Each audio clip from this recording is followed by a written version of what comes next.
The words came out of my husband's mouth in perfect Japanese, and I felt my wine glass tremble in my hand. We were sitting in the private dining room of Matsuhisa, one of the most exclusive restaurants in the city. The soft lighting made the dark wood panels glow, and outside the floor-to-ceiling windows, the city sparkled like scattered diamonds. Everything looked beautiful, elegant, perfect. But the words I was hearing made my stomach turn to ice. "She's quite stupid actually," Brandon said to Mr. Tanaka, laughing as he gestured toward me with his sake cup. "Beautiful, yes, but empty-headed. A good decoration for my arm at events, nothing more." Mr. Tanaka smiled politely, his expression neutral. He was a distinguished man in his 60s, wearing an impeccable gray suit. His company was considering a $50 million investment in Brandon's tech firm, and this dinner was supposed to seal the deal. I kept my face blank, taking a small sip of my wine. My heart pounded so hard I thought they might hear it. Brandon had no idea I spoke Japanese.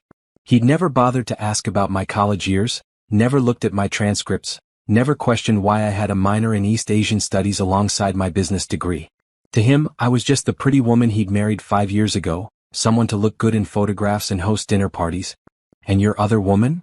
Mr. Tanaka asked carefully, switching topics. "The one you mentioned before?" I forced myself to keep chewing the piece of tuna slowly, my expression pleasant and blank. Inside my mind was screaming. Brandon grinned. "Colette is everything Naomi isn't. Smart, ambitious, understands my business. We've been together for 2 years now. Naomi suspects nothing. 2 years. 2 entire years. Is that wise?" Mr. Tanaka asked. "If your wife discovers this." Brandon waved his hand dismissively. "She won't. And even if she did, what could she do? I had her sign a prenuptial agreement. She gets nothing if we divorce. She'd be back to being nobody, back to her little nothing life before me." I reached for my water glass, buying time to compose my face. The server appeared with the next course, and I smiled at him gracefully, thanking him in English. Brandon didn't even glance my way. He was too busy talking about me like I was a piece of furniture. "Besides," Brandon continued in Japanese, "Naomi is useful for appearances. My investors like that I have a stable home life, a beautiful wife. It makes me look trustworthy, settled. Once the business goes public, maybe I'll consider ending things with her. But for now, she serves her purpose." Mr. Tanaka's expression had shifted slightly. I caught a flicker of distaste in his eyes. Good. At least someone at this table had some sense of decency. "Your wife is lovely," Mr. Tanaka said neutrally. "Does she work?" "She volunteers at some charity," Brandon said, shrugging. "Plays at being important. Honestly, I stopped paying attention to what she does with her days years ago. The charity where I volunteered was actually a nonprofit I'd helped build from the ground up. We provided business education and microloans to women starting their own companies. I'd been on the board of directors for 3 years. But Brandon had never once attended any of our events or asked about my work. He just handed me his credit card and told me to have fun with my little projects. I placed my chopsticks down carefully, precisely. My hands were steady now. The initial shock had passed, replaced by something cold and clear. Anger would come later, I knew. Right now, I felt almost detached, like I was watching this happen to someone else. The dinner continued for another hour. Brandon and Mr. Tanaka discussed business terms while I sat there, smiling when appropriate, nodding politely. Every few minutes, Brandon would make another comment in Japanese about how boring I must find business talk, how I was probably thinking about shopping or some other trivial thing. I let him think that. I smiled and looked at my phone occasionally, playing the role he'd assigned me perfectly. Meanwhile, my mind was working at top speed. 2 years. He'd been cheating for 2 years with Colette, his executive assistant. I knew Colette. She was a blonde woman in her late 20s, always dressed in tight skirts and expensive heels. She called our house sometimes, always with some urgent business matter that needed Brandon's immediate attention. I thought she was just overly dedicated to her job. How stupid I'd been. Or had I? No. I pushed that thought away. I wasn't stupid. I trusted my husband. There was a difference. The prenuptial agreement. Brandon thought that would protect him. He'd insisted on it before our wedding, and I'd signed it without much thought. I'd been 25 and in love, believing we'd be together forever. The agreement stated that in case of divorce, I would receive only $50,000 and no claim to his business or assets. $50,000. After 5 years of marriage to a billionaire. After 5 years of hosting his business associates, managing his household, supporting his career, putting my own ambitions on hold. But Brandon had forgotten something. Or maybe he'd never known it in the first place. That prenuptial agreement had a clause, one my father had insisted on including. My father had been a lawyer before he died, and he'd read every line of that document. If Brandon was unfaithful, the prenup became void. I just needed proof. Naomi, darling. Brandon's voice cut through my thoughts. He was speaking English now, his tone affectionate and condescending. We're going to have brandy in the lounge. Why don't you head home? You must be tired. Translation: he wanted to continue talking business without me around. Or maybe he wanted to say even more horrible things about me in Japanese. I smiled sweetly. Of course. I'm a bit tired. Mr. Tanaka, it was a pleasure meeting you. I stood, gathering my green clutch. I'd worn a green silk dress tonight, one that Brandon had once said made my brown skin look radiant. He probably didn't remember that now. Mr. Tanaka stood as well, bowing politely. The pleasure was mine, Mrs. Sterling. Sterling. Brandon's last name, which I'd taken so proudly 5 years ago. Soon I'd be Naomi Richardson again. I walked out of the restaurant with my head high, my heels clicking on the marble floor. The valet brought our car around quickly. I'd driven separately tonight because Brandon had said he might be late. How convenient for him. As I pulled out of the parking lot, my phone buzzed. A text from Brandon. Home soon. Love you. I stared at those words. Love you. He just spent 2 hours telling a stranger how worthless I was, how stupid, how useless. And now he was texting me that he loved me. I didn't text back. Instead, I drove through the city streets, my mind perfectly clear now. The shock had burned away, leaving something sharp and focused behind. Brandon thought I was stupid. He thought I was helpless. He thought I had no options, no power, no intelligence. He was about to learn how wrong he was. I didn't go home. Instead, I drove to Simone's apartment across town. Simone had been my roommate in college, back when we'd both been studying business and dreaming about changing the world. She'd gone on to become a corporate attorney at one of the city's top firms, while I'd married Brandon and let my career aspirations fade into the background. Or so everyone thought. Simone opened the door in sweatpants and a Columbia Law hoodie, her dark brown hair pulled back in a messy bun. Naomi? What's wrong? It's almost 11. I walked inside, finally letting my composed mask slip. I need your help. And I need to tell you something I've never told anyone. We sat in her living room and I told her everything. About the dinner, about what Brandon had said in Japanese, about Colette, about the 2 years of lies. Simone's expression grew darker with every word. That absolute piece of trash. And he has no idea you speak Japanese? None. I studied it all through college. I spent a semester in Tokyo during junior year. But Brandon never asked about my education. He just assumed I was some sort of trophy wife with nothing in my head. Okay. Simone grabbed a notepad, her lawyer brain already working. First things first. The prenup. Do you have a copy? In our safe at home. But I remember what it says. 50,000 if we divorce unless he's unfaithful. Then it's void and I'm entitled to half of everything. We need that document. We also need proof of the affair. Do you have access to his phone, his computer, anything? I nodded slowly. I have his passwords. He made me memorize them years ago in case of emergencies. He never changed them because he never thought I'd use them for anything. Simone leaned forward.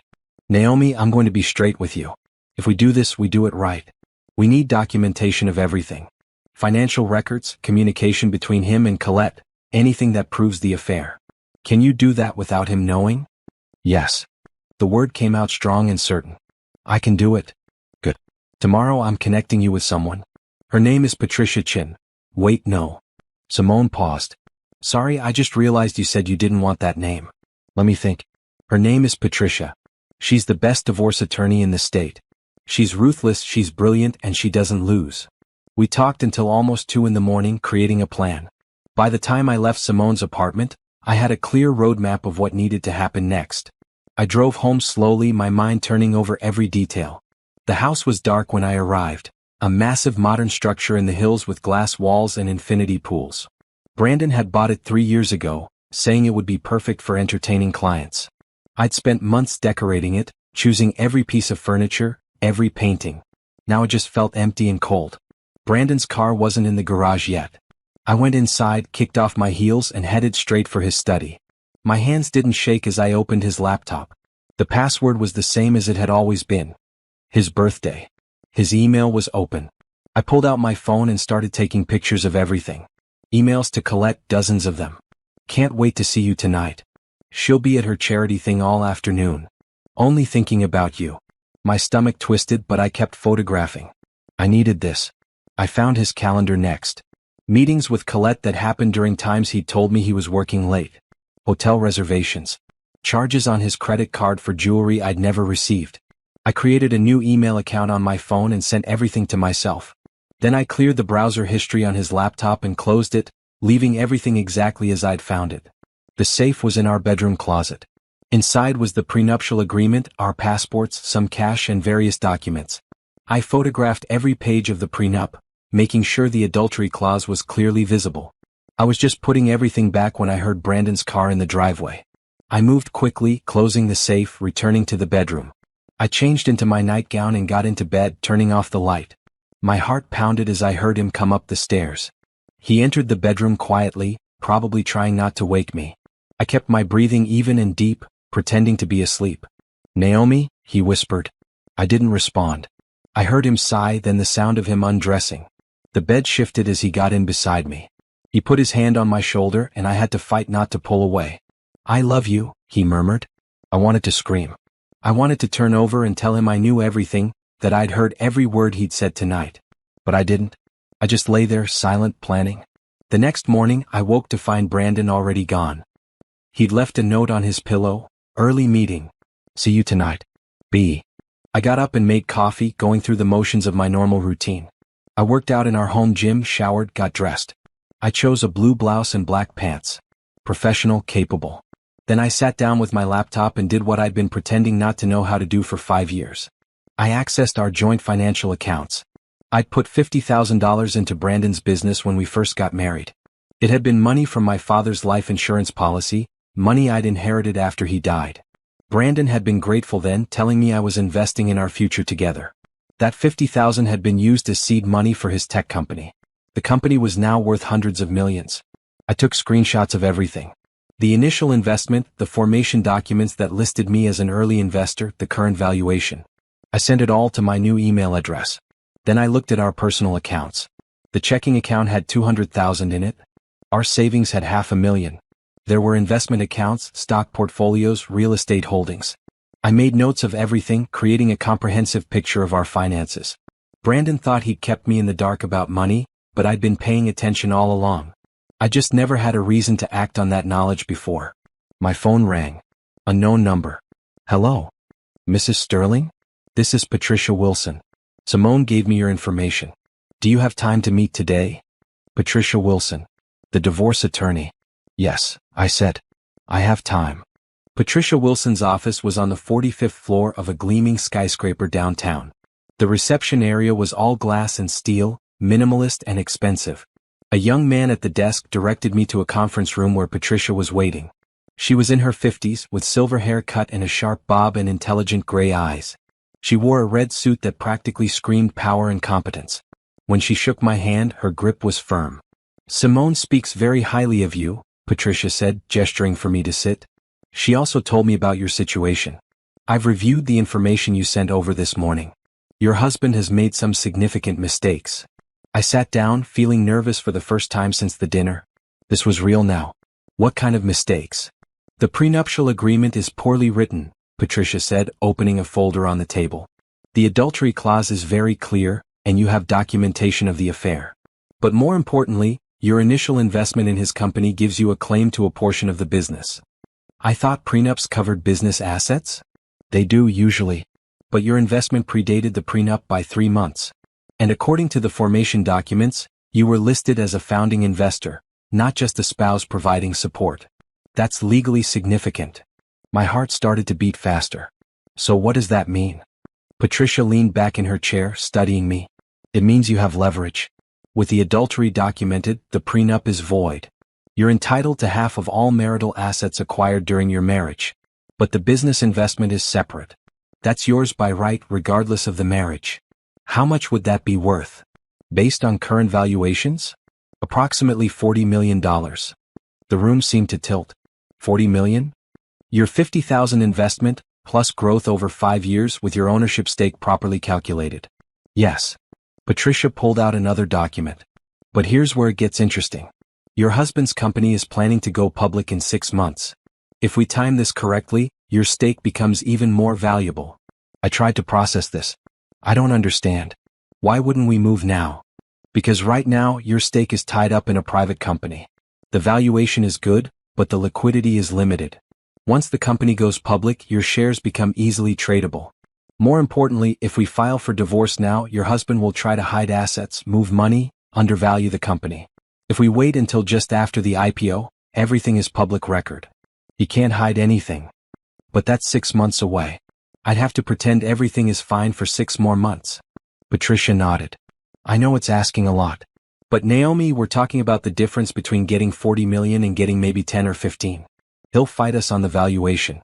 He'll claim the company isn't worth what we say it is. But once it's public, the market decides the value. There's no arguing with that. I thought about sitting across from Brandon at dinner every night for 6 more months. Pretending I didn't know about Colette. Smiling and playing the perfect wife while he lied to my face. But then I thought about walking away with enough money to never have to depend on anyone again. Enough money to build something of my own, to live life on my terms. What do I need to do? Patricia smiled. First, we secure everything. We're going to set up accounts in your name only. You'll start moving money there, slowly, legally. Joint account funds that you have every right to access. Nothing that raises red flags, but enough that you have resources when the time comes. Won't he notice? Not if we're careful. You'll tell him you're making investments for charity donations or home improvements or any number of things. Men like your husband don't usually pay attention to household expenses. She was right. Brandon gave me access to the joint accounts and never looked at how I spent the money. He just assumed it went to clothes and salon visits. Second, Patricia continued, we continue gathering evidence. I want everything documented. Every lie, every late night, every interaction with Colette. Keep a journal. Write down dates, times, what he told you versus where he actually was.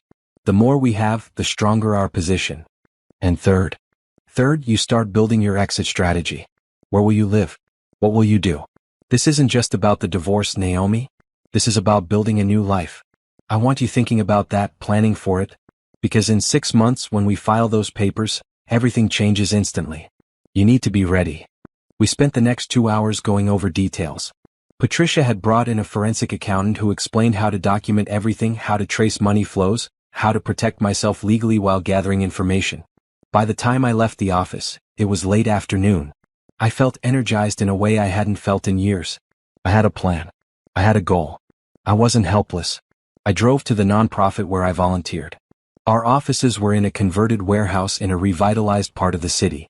Inside, 3 of my colleagues were working on grant applications. Naomi. Jennifer, our program director, looked up from her computer. Perfect timing. We need your input on the new curriculum proposal. I spent the next few hours doing actual work, using my brain, contributing something meaningful. It felt good. It felt real. Jennifer walked me out when the office closed. You seem different today, she said. More focused or something. I've been thinking about the future, I said. About what I really want to do with my life. Well, whatever it is, I hope it involves staying with us. You're one of the best board members we have. Your financial planning workshops have been incredible. I've been teaching financial literacy to the women in our program. Budgeting, investing, understanding credit. All the things I knew but had stopped using in my own life. I'm not going anywhere, I told Jennifer. And I meant it. This place, this work was mine. Brandon had never touched it, never been involved. It was the one part of my life that was completely separate from him. I drove home as the sun set, painting the sky in shades of orange and pink. Brandon's car was already in the garage. I took a deep breath before going inside. He was in the living room on his phone, frowning at something on the screen. He looked up when I entered. There you are. Where have you been? The nonprofit. We had a board meeting. The lie came easily. Oh, right. He'd already lost interest looking back at his phone. I ordered Thai food for dinner. It should be here soon. Sounds good. I'm going to change. I went upstairs and stood in our closet looking at all my clothes. Beautiful dresses, designer shoes, expensive handbags. All bought with Brandon's money, all chosen to make me look the way he wanted me to look. In 6 months, none of this would matter. In 6 months, I'd have my own money, my own life, my own choices. I changed into comfortable clothes and went back downstairs. Brandon was still on his phone. We ate dinner mostly in silence, him checking his messages constantly, me pretending not to notice. I might be late tomorrow, he said eventually. Big meeting with investors. Okay. You don't mind? I smiled at him. Of course not. Your work is important. He seemed satisfied with that answer. After dinner, he disappeared into his study.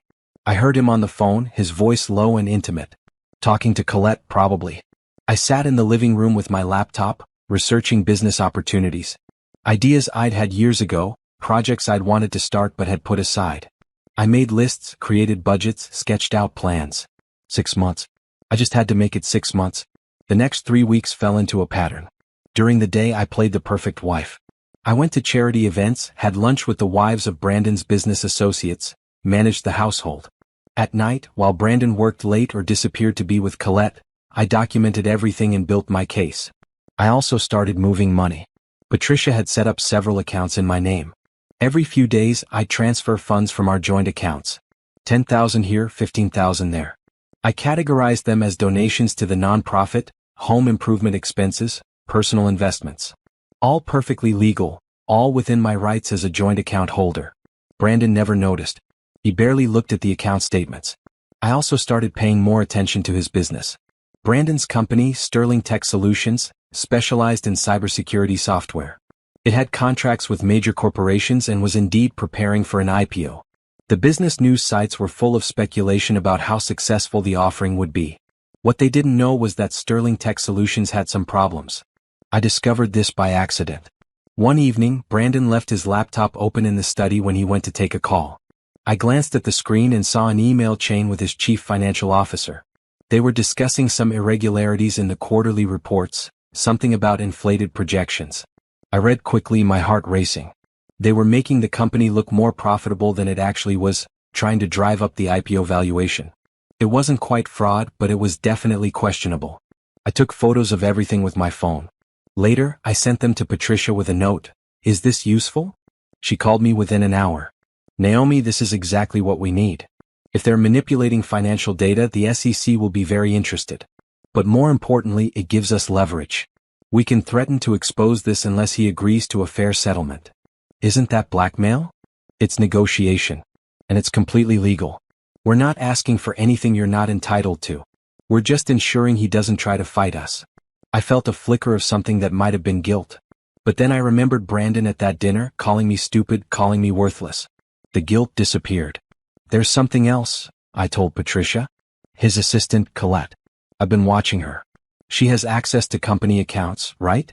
What if she's been stealing? What makes you think that? Just a feeling. She's always wearing expensive jewelry, driving a new car. Brandon pays her well, but not that well. I'll have our forensic accountant look into it. If she's embezzling, that's another layer of protection for you. Your husband won't want any of this coming out during the divorce. After I hung up with Patricia, I sat in the study thinking. Brandon had created this situation. He'd lied, cheated, treated me like I was nothing. Now his own actions were going to take him down. My phone buzzed. A text from Simone. Drinks tomorrow? You need a break. I smiled. Yes, definitely. The next evening, Simone and I met at a rooftop bar downtown. It was one of those trendy places with craft cocktails and a view of the city lights. I wore a maroon dress I'd bought years ago but rarely had occasion to wear. Brandon always wanted me in neutral colors at his business events. You look amazing, Simone said when I arrived. She was wearing jeans and a green blouse, her hair down around her shoulders. Seriously, you're glowing. I feel good, I admitted. I know that's weird, considering everything, but I feel more like myself than I have in years. We ordered drinks and sat at a table by the railing, the city spread out below us. So how's the plan going? Simone asked. Good. Really good, actually. Patricia is incredible. We've moved almost 200,000 into my accounts, all legally documented. And I found some information about Brandon's company that might be useful. I told her about the financial irregularities, the inflated projections. Simone whistled low. Wow. He really is an idiot, isn't he? Doing all this right before an IPO? He thinks he's untouchable. He thinks everyone around him is too stupid to notice what he's doing. Including you. Especially me. We talked for hours about everything and nothing. It felt good to just be myself, to laugh without pretending. I realized how much I'd isolated myself during my marriage. Brandon hadn't liked me having close friends. He'd wanted me available for his schedule, his needs. Well, those days were ending. When I got home that night, Brandon was in bed, already asleep. I looked at him in the dim light from the hallway. He looked peaceful, unworried. He had no idea what was coming. The next morning, I had a meeting at the nonprofit. We were interviewing candidates for a new program coordinator position. One of the applicants was a woman named Tasha who had recently left a corporate job to focus on community work. "I spent 10 years climbing the ladder," Tasha said during her interview. "Making good money, getting promotions. But I was miserable. I was building someone else's dream, not my own. So I decided to change that." Her words resonated with me. I'd been building Brandon's dream, supporting his vision. What about my dreams? After the interviews, I stayed late in the office, working on a project I'd been thinking about for weeks. A business plan for a consulting company. I'd help other companies improve their diversity and inclusion practices, using my business degree and my experience. I had the skills, the knowledge, the connections. I just needed the capital to start. In 6 months, I'd have that capital. I worked until late, refining my ideas, creating projections. This was going to work. I could feel it. When I finally went home, it was almost midnight. Brandon's car wasn't in the garage. Out with Colette, probably. I went inside and poured myself a glass of wine. Then I sat at the kitchen counter and opened my laptop. I had an email from Patricia's forensic accountant. "Mrs. Sterling, you were right to be suspicious. Colette Winters has been systematically embezzling from Sterling Tech Solutions for approximately 18 months. I've found evidence of false expense reports, diverted payments, and unauthorized wire transfers totaling approximately $600,000. This information has been compiled into a full report. Please advise on how you'd like to proceed." I read the email twice, then 3 times. $600,000. Colette had been stealing from Brandon's company while having an affair with him. It was almost funny. I forwarded the email to Patricia with a note. "What do we do with this?" Her response came quickly. "We sit on it for now.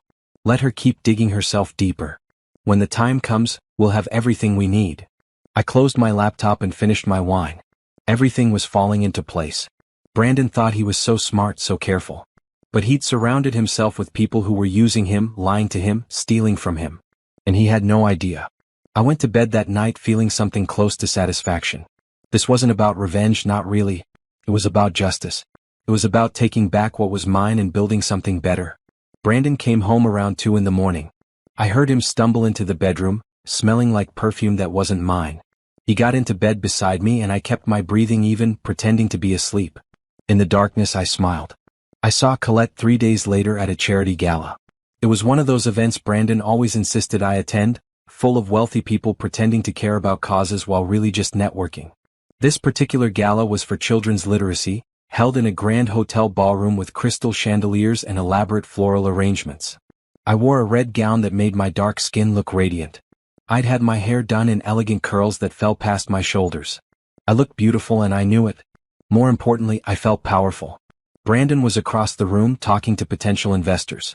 Colette stood beside him, wearing a tight blue cocktail dress and holding a tablet. She was supposedly there in her capacity as his assistant, but the way she looked at him told a different story. I watched them for a moment. Brandon said something and Colette laughed, touching his arm. It was subtle enough that most people probably wouldn't notice. But I noticed everything now. I made my way through the crowd, accepting compliments on my dress, chatting with people I knew. I was working my way toward them when someone grabbed my arm. Naomi Sterling. Just the woman I wanted to see. It was Gerald Patterson, the CEO of one of Brandon's biggest clients. He was in his 60s with white hair and a friendly smile. "Gerald, how nice to see you. I wanted to thank you personally. That connection you made for us with the nonprofit you work with? It's been wonderful. We've partnered with them for our employee volunteer program, and the feedback has been outstanding." I'd almost forgotten about that. 6 months ago, I'd introduced Gerald's company to our nonprofit. It had resulted in a major corporate sponsorship and volunteer support. "I'm so glad it's working well," I said. "Your husband is a lucky man. Beauty and brains." Gerald smiled warmly. "Say, I've been meaning to ask. Have you ever considered consulting work? We're looking for someone to help us develop our community investment strategy. You'd be perfect." My heart skipped. That's very flattering. "I'm serious. Think about it. Give me a call if you're interested." He handed me his business card. I slipped it into my clutch, my mind racing. This was exactly the kind of opportunity I'd been hoping for. A foot in the door, a way to start building my own career. I'll definitely think about it, I said. After Gerald moved on, I continued toward Brandon and Colette. They didn't see me approaching. Brandon was checking his phone and Colette was standing close to him, her hand on his back. Brandon, I said sweetly. There you are. Colette jumped slightly, stepping away. Brandon looked up from his phone, his expression shifting to mild annoyance before settling into a smile. Darling, I thought you were talking to the Henderson couple. I was, but I wanted to check in with you. I turned to Colette. And hello, Colette. You look lovely tonight. Colette's smile was brittle. Thank you, Mrs. Sterling. So do you. Up close, I could see the strain in her face. She looked tired despite the makeup. There were dark circles under her eyes that concealer couldn't quite hide. Is everything all right? I asked, all concern. You look a bit pale. I'm fine. Just been working long hours. You really should take better care of yourself. All work and no rest can't be good for you. Brandon interrupted. Colette is dedicated to the company. I'm lucky to have her. I'm sure you are. I smiled at both of them. Well, I'll let you get back to work. I'm going to get some air. I walked away, feeling their eyes on my back. Let them wonder what I meant by that comment. Let them feel a little bit of discomfort. Outside on the terrace, the night air was cool and fresh. A few other people stood around, smoking or taking a break from the noise inside. I found a quiet corner and pulled out my phone. I had an email from Patricia's forensic accountant with an updated report on Colette's embezzlement. The amount had grown to nearly $700,000 now. She was getting bolder, taking larger amounts. I saved the report to my encrypted cloud storage. Every piece of evidence carefully documented and saved. Mrs. Sterling? I turned to find Mr. Tanaka standing a few feet away. I hadn't seen him since that dinner weeks ago, the dinner where my life had changed. Mr. Tanaka. What a surprise. He bowed slightly. I hope I am not intruding. I wanted to speak with you if I may. My heart rate picked up, but I kept my expression pleasant. Of course. He moved closer, his voice low. That night at Matsuhisa. I have been troubled by it. Your husband's words about you, they were unkind. I studied his face. He looked genuinely uncomfortable. I appreciate your concern, I said carefully. I do not know if you speak Japanese, he continued. But if you do, I want you to know that I found his comments inappropriate. I have decided not to invest in his company.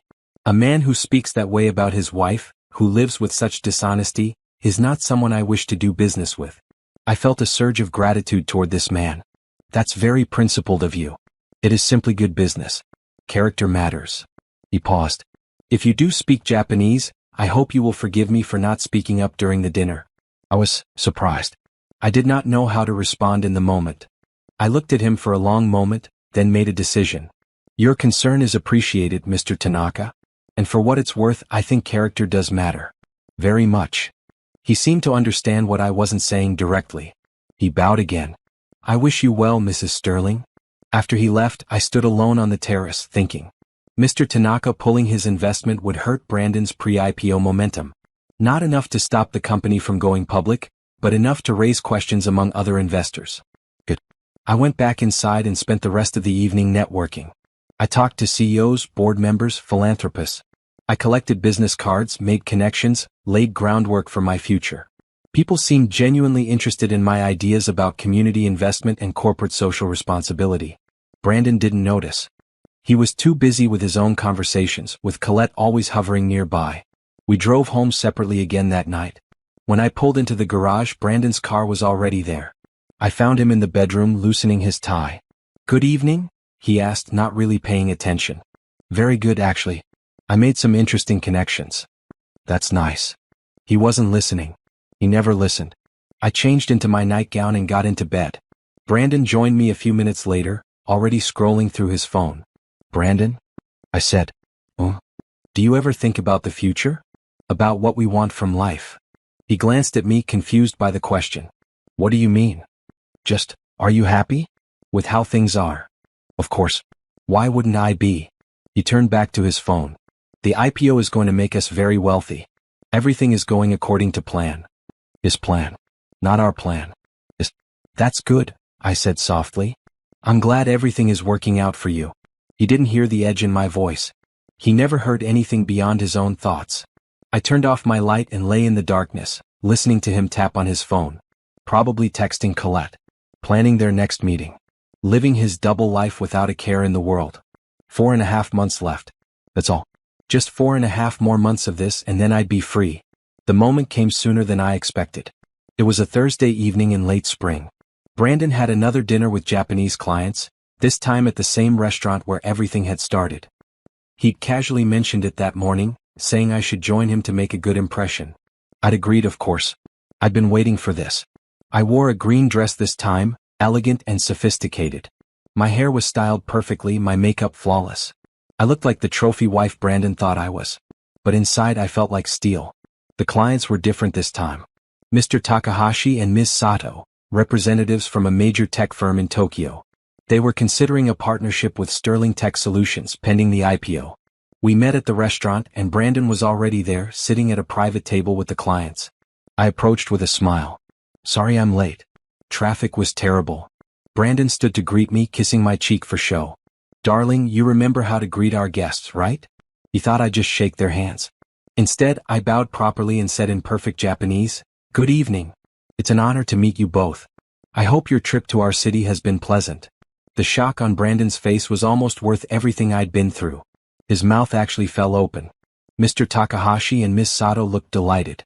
They responded in Japanese, welcoming me and complimenting my language skills. Brandon had gone pale. He recovered quickly, forcing a smile. I didn't know you spoke Japanese. You never asked, I said sweetly, switching back to English.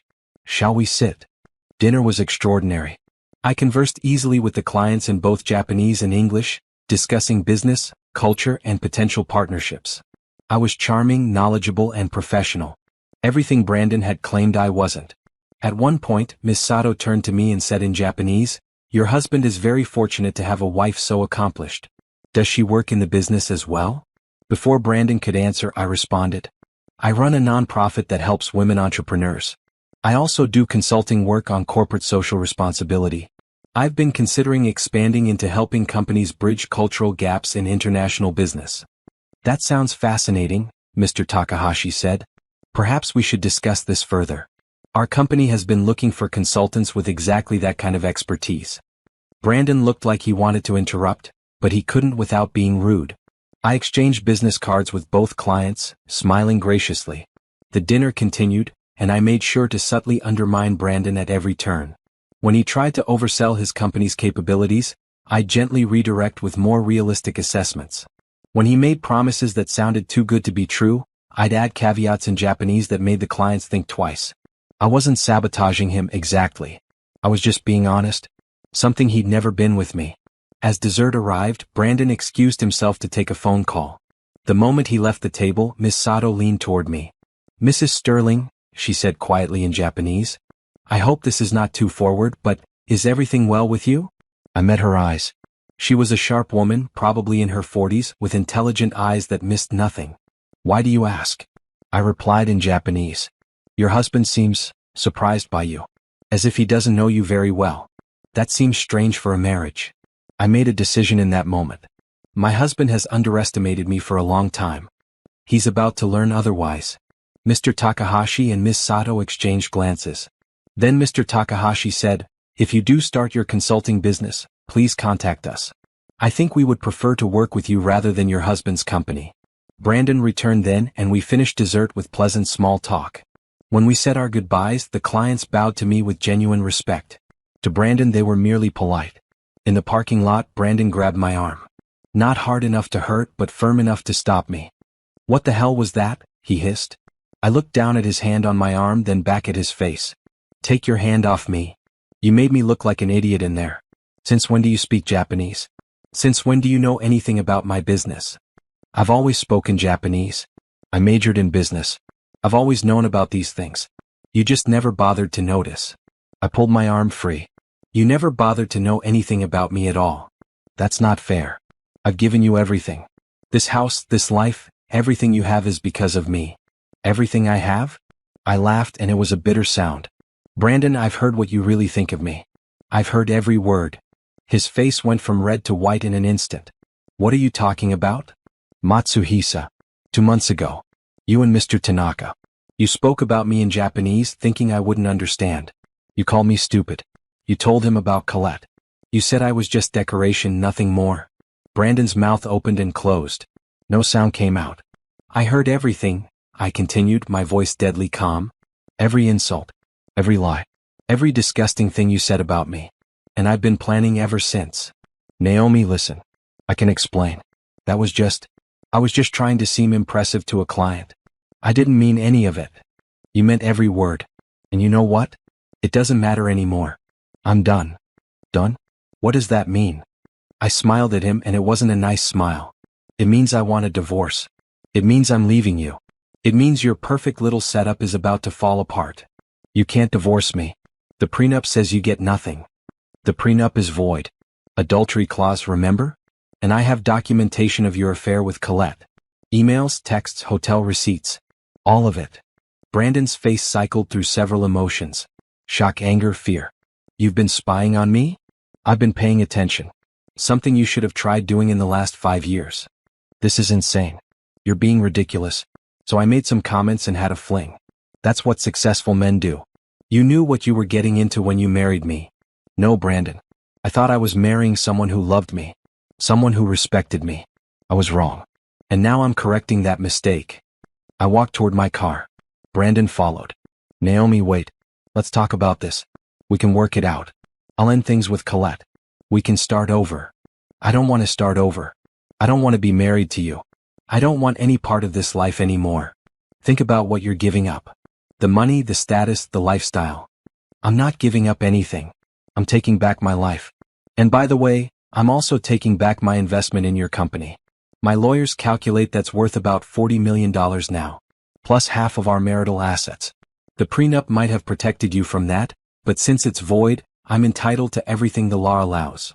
Brandon's face went from pale to gray. 40 million? You can't. That would destroy the company. The IPO. Should have thought of that before you cheated on me. Before you insulted me. Before you treated me like I was worthless. I got into my car. Brandon stood in the parking lot, looking like his world was collapsing. Good. Now he knew how it felt. I drove away without looking back. I didn't go home. Instead, I drove to a hotel downtown, a nice one where I'd already reserved a suite under my maiden name. I'd packed a bag days ago, hidden in my car trunk, ready for this moment. The suite was beautiful. Floor-to-ceiling windows with a view of the city, a king-size bed, a sitting area with a couch and desk. My own space where no memories of Brandon existed. I ordered room service and called Patricia. It's done, I told her. I confronted him. How did he take it? About as well as you'd expect. He tried to deny everything, then tried to minimize it, then tried to buy me off. I told him about the 40 million. Patricia laughed. I bet that went over well. Okay, here's what happens next. I'm filing the divorce papers first thing tomorrow morning. We're going to move fast before he has a chance to hide assets or prepare a defense. Are you ready for this? More than ready. Good. Expect him to fight back. Expect him to try to make you look bad, to claim you're being vindictive or unreasonable. Don't engage. Don't respond to his calls or texts. All communication goes through me now. Understood. One more thing. The information about Colette's embezzlement? I think it's time to use it. I'm going to send the evidence to the Sterling Tech Solutions Board of Directors. They need to know they have a thief in their organization. Will that affect Brandon? Probably. He'll look negligent at best, complicit at worst. Either way, it's going to raise serious questions right before the IPO. The board might delay the offering until this gets sorted out. I thought about that. If the IPO got delayed, my 40 million might not materialize as quickly. But Brandon would suffer more in the long run. Do it, I said. After I hung up with Patricia, I sat by the window looking out at the city lights. My phone started buzzing. Text messages from Brandon. We need to talk. This is crazy. You're being irrational. I know you're upset, but we can fix this. Naomi, please. Just come home so we can discuss this like adults. I blocked his number. More texts came through from numbers I didn't recognize. Brandon must have been using other phones. I blocked those too. Finally, silence. I took a long shower and got into bed.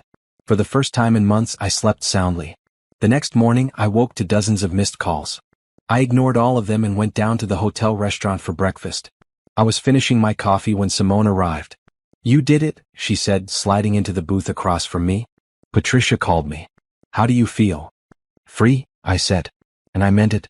Brandon's been calling me. I told him to stop contacting me and go through his lawyer like everyone else. Thank you.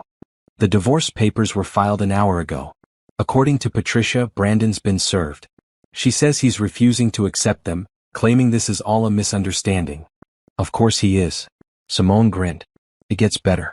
The Sterling Tech Solutions board received the information about Colette this morning. She was fired within 2 hours. And they're launching an internal investigation. Brandon is being questioned about how he didn't notice hundreds of thousands of dollars going missing. I felt a flicker of satisfaction. Not revenge exactly. Just consequences. People facing the results of their own actions. What happens now? I asked. Now you live your life. You've already started moving forward. Gerald Patterson called Patricia's office this morning, by the way. He wants to hire you officially as a consultant. Seems your conversation at the gala impressed him. Really? Really? He's offering a 6-month contract with an option to extend. It's good money, and it would give you a solid foundation to build your own consulting business. Things were moving fast. Faster than I'd expected. But I was ready. I spent the rest of the day working from the hotel suite. I called Gerald Patterson and accepted his offer. I had meetings with 2 other potential clients who'd heard about me through networking. I worked on my business plan, refined my pitch, prepared proposals. By evening, I'd laid the groundwork for an entire new career. Patricia called around 6. Update. Brandon's lawyer is trying to fight the divorce on grounds that you planned this, that you manipulated the situation. It's not going to work, but expect things to get messy. He's also trying to argue that your calculation of the business investment is inflated. Is it? Not even close. If anything, we've been conservative. The forensic accountant has documentation showing your $50,000 was critical seed funding. Without it, Sterling Tech Solutions wouldn't exist. You're entitled to every penny we're claiming. And the IPO? Delayed. The board wants to sort out the embezzlement investigation first. They're also reviewing Brandon's financial statements more carefully. If they find the irregularities we found, there might be bigger problems. How is Brandon handling all this? According to sources, not well. He's been trying to reach you constantly. He showed up at your nonprofit today demanding to know where you were. Jennifer told him to leave or she'd call the police. I felt bad for putting Jennifer in that position, but also grateful she protected me. I'll call her and thank her. Do that. Oh, and one more thing. Mr. Tanaka's company issued a statement today. They're publicly declining to invest in Sterling Tech Solutions, citing concerns about corporate ethics and leadership. Other potential investors are starting to ask questions. Brandon's perfect world was crumbling. The IPO he'd been counting on was in jeopardy. His reputation was damaged. His mistress had been exposed as a thief. And his wife had turned out to be far more capable than he'd ever imagined. I should have felt triumphant. Instead, I just felt tired. Tired of thinking about Brandon, tired of this whole situation. I wanted to move forward. I wanted to focus on building something new, something mine. The next few weeks were a blur of legal meetings, business planning, and starting fresh. Brandon tried everything to stop the divorce. He claimed I'd tricked him, that I'd been planning this all along, that I wasn't entitled to the money I was claiming. His lawyers were aggressive, throwing up every obstacle they could think of. But Patricia was better. She countered every argument with documentation, evidence, and irrefutable logic. The prenup was void due to adultery. My investment in his company was documented and dated. The division of marital assets was standard procedure. The judge wasn't impressed with Brandon's tactics. At one hearing, after Brandon's lawyer tried to claim I was an opportunist who'd manipulated the situation, the judge said dryly, "Counsel, your client cheated on his wife, insulted her publicly, and failed to notice an employee stealing hundreds of thousands of dollars from his company. I'm not inclined to view him as the victim here." Brandon's face had gone red with anger and humiliation. Through it all, I focused on my work. The consulting job with Gerald's company went well. I helped them develop a comprehensive community investment strategy that got positive media attention. Other companies started calling, wanting similar help. I moved into a beautiful penthouse apartment with huge windows and modern furniture. I decorated it in bright colors, blue and green and red, colors that made me happy. There was no trace of the neutral, boring elegance Brandon had preferred. I reconnected with old friends from college, people I'd lost touch with during my marriage. I went to dinners and movies and art galleries. I remembered what it felt like to just enjoy life without constantly worrying about appearances or whether my husband approved. 3 months after I'd confronted Brandon, the divorce was finalized.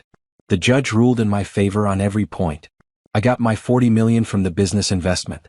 I got half of our marital assets, which amounted to another 15 million. I got my freedom. Brandon walked out of the courthouse looking defeated. I felt nothing looking at him. Not anger, not satisfaction, not even pity. Just nothing. He was a stranger now. Someone I used to know. 6 months after the divorce, I stood in my new office looking at the view. 23rd floor, corner office, my name on the door. Richardson Consulting Group had officially launched. I'd hired 3 employees so far. Tasha, who I'd interviewed at the nonprofit and who turned out to be brilliant at operations. 2 consultants with expertise in different industries. We were small but growing fast. My phone rang. Simone's number. "How's your first day in the new office?" she asked. "Surreal. Good surreal but surreal. You've earned it. Speaking of which, did you see the business news this morning?" "No, why?" "Sterling Tech Solutions finally had their IPO. It went, not great. The stock opened below projections and dropped further by end of day. Analysts are citing concerns about leadership and financial oversight." I felt a small pang. Not for Brandon, but for the employees who'd worked hard and didn't deserve to suffer because of his mistakes. "That's unfortunate for the employees," I said. "Brandon's going to lose a lot of money. The stock was supposed to make him even richer, but instead he's probably going to lose his position as CEO. The board is reportedly looking for a replacement." Good. Maybe someone competent can fix things. After I hung up with Simone, I sat at my desk and looked at my calendar. Meeting with a potential client in an hour. Strategy session with my team after lunch. Dinner with Jennifer from the nonprofit to discuss a partnership. My life was full in a way it had never been during my marriage. Full of purpose, of challenge, of genuine connection with people who valued me. The meeting with the potential client went well. They were a mid-sized tech company wanting to improve their workplace culture and community engagement. I outlined a comprehensive strategy, answering their questions with confidence. They hired us on the spot. During the team meeting, Tasha presented an analysis of our first quarter projections. We were ahead of target. Way ahead. "If we keep this pace," she said, "we'll need to hire more people within 6 months." "Let's do it," I said. "I want to build something sustainable here. Something that grows the right way." After the meeting, I worked on a proposal for another potential client. This one was for a Japanese company expanding into the American market. My Japanese language skills and cultural knowledge would be essential. I was deep in thought when someone knocked on my office door. Jennifer from the nonprofit. "Sorry I'm early," she said. "I was in the neighborhood and thought I'd take a chance." "No problem. Come in." We went to dinner at a nearby restaurant, discussing plans for the nonprofit. I joined the board officially now, not just as a volunteer, and I wanted to expand our programs. "We've been so fortunate with the corporate partnerships you've brought in," Jennifer said. "Our budget has tripled in the last year. We're able to help 3 times as many women start businesses." That's what I wanted to hear. I've been thinking about creating a scholarship fund too. For women who want to pursue business education. That would be amazing. Do you have funding in mind? I'm going to fund it myself. Initial investment of 5 million with plans to grow it over time. Jennifer's eyes went wide. 5 million? Naomi, that's incredible. It's important to me. Education changed my life. I want to make sure other women have the same opportunities. We talked for hours, planning and dreaming. When I finally got home that night, I felt energized instead of tired. My penthouse was quiet and peaceful. I poured a glass of wine and sat by the window looking out at the city. A year ago, I'd been sitting in a restaurant hearing my husband call me stupid in Japanese. I'd been trapped in a marriage built on lies, feeling worthless and small. Now I was building a business helping other women living on my own terms. The money from the divorce had given me security, but more importantly, it had given me freedom. Freedom to choose what I wanted to do, who I wanted to be. My phone buzzed. An unknown number. I almost didn't answer, but something made me pick up. "Hello? Mrs. Sterling? This is Mr. Takahashi. We met at that dinner several months ago." "Mr. Takahashi, yes. I remember. And it's Ms. Richardson now. Of course. Forgive me. I am calling because my company would like to hire your consulting firm. We are expanding our American operations and need someone who understands both business culture and can bridge the language gap. I'd be honored to discuss it. When would you like to meet?" "As soon as possible. This is a priority for us. We were impressed with you from that first meeting. You have a gift for seeing what others miss." We scheduled a meeting for the following week. After I hung up, I sat back, smiling. Brandon had tried to keep me small, to keep me quiet and decorative. Instead, his own actions had pushed me to discover my own strength. The irony was almost funny. The contract with Mr. Takahashi's company turned out to be the biggest opportunity yet. It was a year-long engagement worth several $1 million, helping them establish their U.S. headquarters and train their American employees in Japanese business practices. I hired 2 more consultants and an administrative assistant. Richardson Consulting Group was growing faster than I'd projected. One morning I was in my office when Tasha knocked on the door. "You have a visitor. He doesn't have an appointment, but he says it's important." "Who is it?" "Brandon Sterling." I felt my stomach tighten. I hadn't seen or spoken to Brandon since the final divorce hearing. "Tell him I'm not available." I tried. "He says he'll wait." I thought about it. Part of me wanted to refuse to see him at all. But another part of me was curious. What could he possibly want now? "Give me 5 minutes, then send him in." I used those 5 minutes to center myself. I looked at my reflection in the window. Professional blue suit, hair styled neatly, minimal jewelry. I looked successful because I was successful. When Brandon walked in, I barely recognized him. He'd lost weight and not in a good way. He looked haggard with dark circles under his eyes. His suit was rumpled. "Naomi, thank you for seeing me. You have 10 minutes? What do you want?" He sat down uninvited. "I wanted to talk. To apologize. I've been doing a lot of thinking over the past months and I realize I was wrong. About everything." "Is that so?" "I treated you terribly. I took you for granted. I was arrogant and stupid. I'm sorry." I studied him. He seemed sincere, but I didn't trust it. "Why are you here, Brandon?" "The divorce is final. There's nothing left to discuss. I want to make things right. I want us to try again." I actually laughed. "You cannot be serious." "I am. I know I don't deserve another chance, but I'm asking for one anyway. I miss you. I miss what we had. We never had anything real. You made sure of that. That's not fair. We had good years at the beginning. Did we? Or was I just too naive to see what was really happening?" Brandon leaned forward. "I made mistakes, but I've learned from them. The divorce, losing the business, everything that's happened. It's taught me what matters. And what matters is you." "No, Brandon. What matters is that you lost your money and your status. You don't miss me. You miss having someone to use." "That's not true. Naomi, please. Just give me a chance to show you I've changed." I stood up. "Your 10 minutes are up. I have actual work to do." "The company is failing," he said suddenly. "Without you, without the stability of our marriage, investors lost confidence. The stock price is in the toilet. I'm probably going to lose my position as CEO. I'm losing everything. And you thought I'd feel sorry for you? That I'd rescue you? I thought you might understand. You know what it's like to build something, to work hard for success. Can't you see I need help?" I walked to the door and opened it. "I do understand what it's like to build something. That's why I'm building my own company now on my own terms.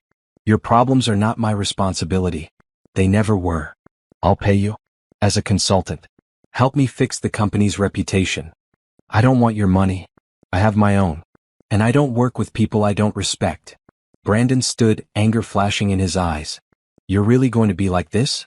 After everything I gave you? You gave me nothing. You took 5 years of my life and made me feel worthless. The only thing you gave me was a reason to fight for myself. This is about revenge, isn't it? You're still angry, so you want to watch me suffer." "No, Brandon. This isn't about revenge. It's about moving forward. You should try it sometime." He stared at me for a long moment, then walked out without another word. After he left, I stood at my window breathing deeply. My hands were shaking slightly, but I felt strong. I'd stood my ground. I hadn't given in to manipulation or guilt. Tasha appeared in the doorway. "You okay?" "Yeah, I'm good. Can you make sure security knows not to let him up here again?" "Already done." Over the next few months, Richardson Consulting Group continued to grow. We moved to a larger office space. I hired more staff. We took on bigger clients, more complex projects. I also started speaking at conferences. Events about women in business, about entrepreneurship, about building success on your own terms. People responded to my story. Not the drama of the divorce, which I kept private, but the message of resilience and self-determination. "You left a comfortable life to build something of your own," one audience member said after a talk. "That takes courage." "It takes necessity," I replied. "Sometimes we don't change because we're brave. We change because staying the same is no longer possible." I started getting invited to more events, more speaking opportunities. My consulting business became secondary to my broader message about empowerment and business ethics. One day I got an email from a publisher. They wanted me to write a book about my experience building a business, about finding success after setbacks. I agreed not to tell my personal story, but to share practical advice for women who wanted to start their own companies. Life was full. Busy, challenging, rewarding. I woke up every day excited about what I was building. I went to bed every night satisfied with what I'd accomplished. A year after Brandon had shown up at my office, I got word that Sterling Tech Solutions had been sold. Brandon had been forced out as CEO, and the board had opted to sell the company rather than try to rebuild. He'd made some money from the sale, but not nearly what he would have made if the IPO had gone well. I felt nothing hearing the news. Not satisfaction, not pity. Just nothing. He was part of my past, a chapter that was closed. I was too busy writing new chapters to look back. 1 year and 8 months after the divorce, I stood in a ballroom at the Ritz-Carlton, wearing a stunning red gown. The Women in Business Awards ceremony was in full swing, and I was being honored as Entrepreneur of the Year. The ballroom was packed with successful women from across the country. CEOs, founders, innovators. Women who'd built empires and broken barriers. And somehow I was among them. Naomi Richardson started her consulting firm with a vision, the presenter said from the stage. To help companies not just succeed financially, but to build ethical, inclusive cultures that value all employees. In less than 2 years, Richardson Consulting Group has become one of the most respected firms in the industry. Her work has impacted thousands of employees and helped dozens of companies transform their operations. But perhaps most importantly, she's used her success to give back, establishing a $5 million scholarship fund for women pursuing business education. Ladies and gentlemen, please welcome Naomi Richardson. I walked to the stage, my heart pounding but my steps steady. The applause was overwhelming.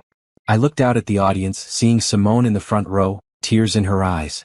Jennifer from the nonprofit was there too, along with my team from the consulting firm. I reached the podium and accepted the Crystal Award.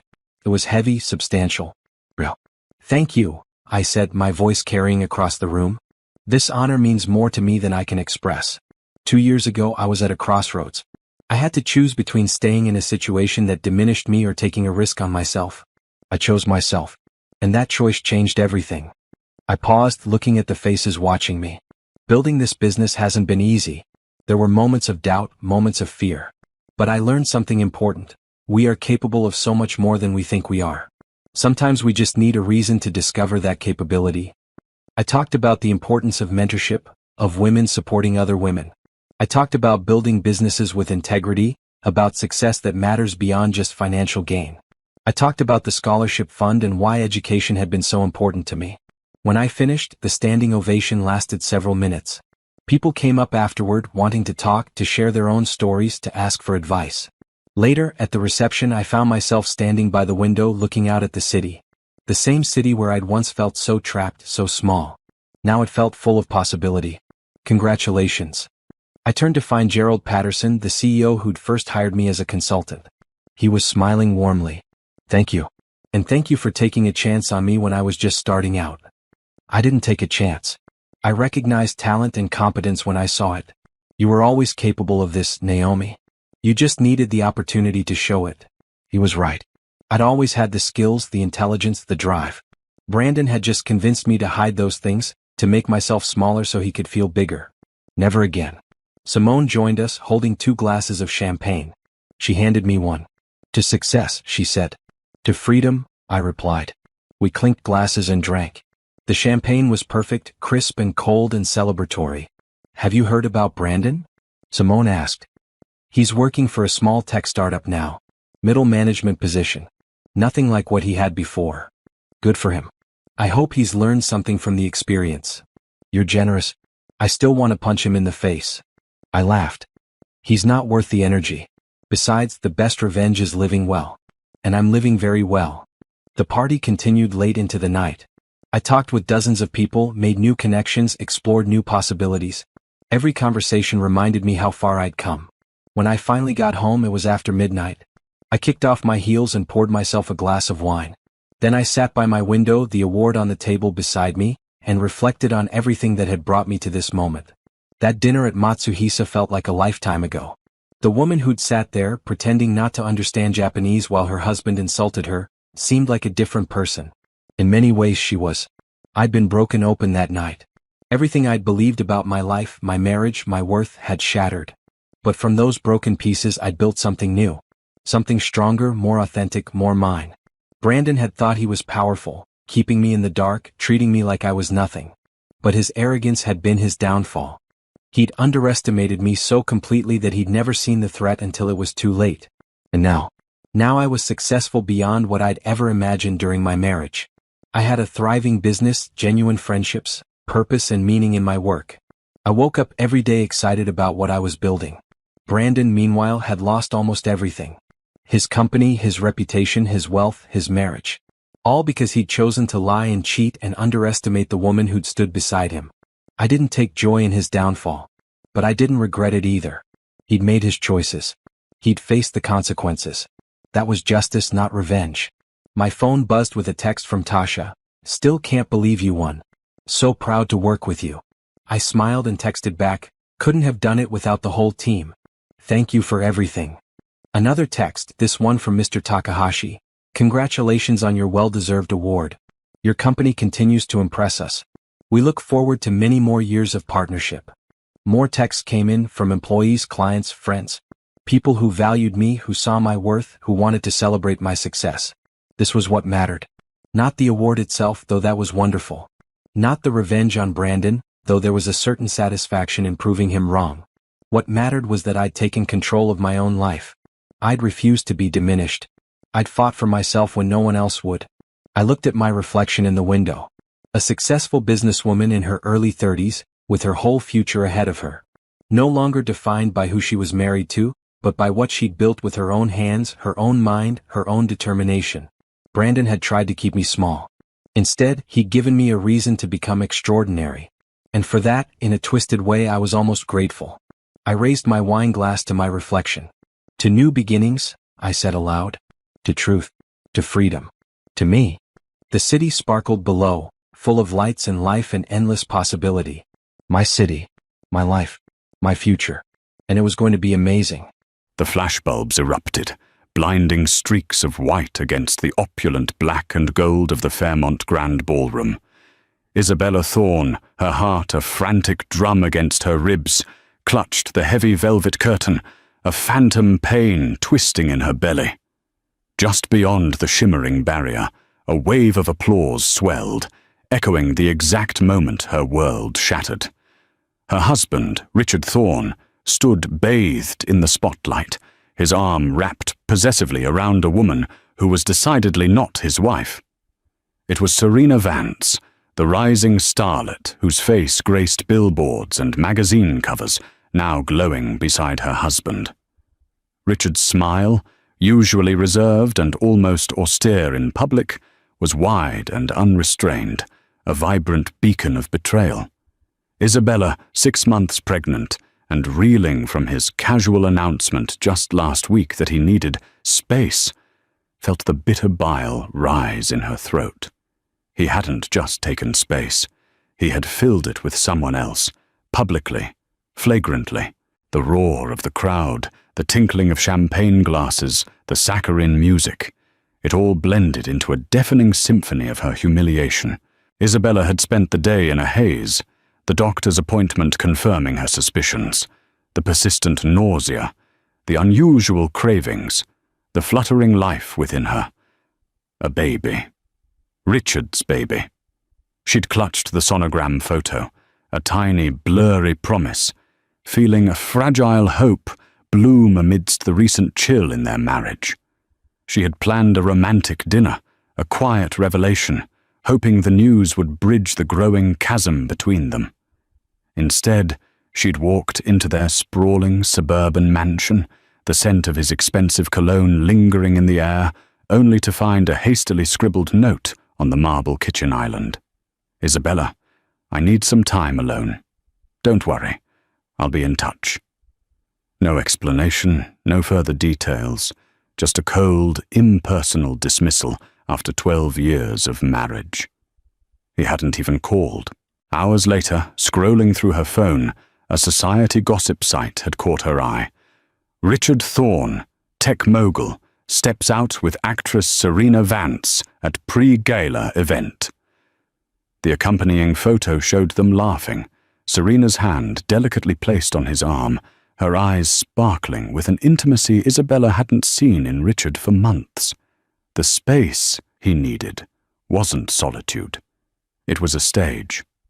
Tonight was the annual Thorne Foundation Charity Gala, an event Isabella had meticulously planned for months, an event she was supposed to co-host.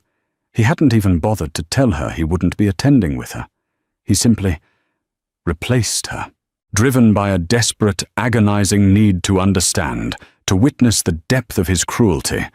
Isabella had chosen an inconspicuous, flowing black gown, one that artfully concealed her burgeoning bump, and slipped into the gala like a ghost. She'd arranged for a private car, entering through a service entrance, her face hidden behind oversized sunglasses and a silk scarf, a desperate anonymity clinging to her. Now, from her vantage point in a dimly lit alcove near the main ballroom entrance, the reality was a brutal, physical blow. Richard, usually so composed, so careful with his public image, was practically preening. His dark suit was impeccably tailored, his silver hair catching the light, making him look distinguished, powerful. Serena in a shimmering emerald green gown that accentuated her slender figure, hung on his every word, her laughter a melodic counterpoint to the drone of the gala. Isabella felt a primal scream build in her chest, but it was trapped, suffocating, a silent testament to her shock. She watched as a procession of society columnists and photographers descended upon them. Richard, usually media-shy, posed readily, his arm still around Serena's waist. He even leaned in, whispering something in her ear that made her throw her head back and laugh, a dazzling, unburdened sound. Isabella's vision blurred. Was this the man she had loved, built a life with, shared dreams with? This polished stranger, so openly flaunting his infidelity. A waiter, oblivious to the drama unfolding, offered her a tray of champagne. She shook her head, a quiet no, her hand instinctively going to her stomach, protecting the secret life within. The baby. Her baby. How could Richard do this? How could he discard her, their years, their future, with such callous disregard? The weight of her pregnancy suddenly felt immense, a tangible anchor to a future that was now utterly uncertain. She turned away, the opulent room spinning around her, the air thick with perfume and betrayal. She couldn't stay. Every saccharine smile, every flash of light, every whispered compliment directed at the new couple felt like a stab. She needed to escape, to breathe, to figure out what to do next. But as she moved to leave, a familiar voice, sharp and cutting, sliced through the din. "Isabella, is that you?" Her blood ran cold.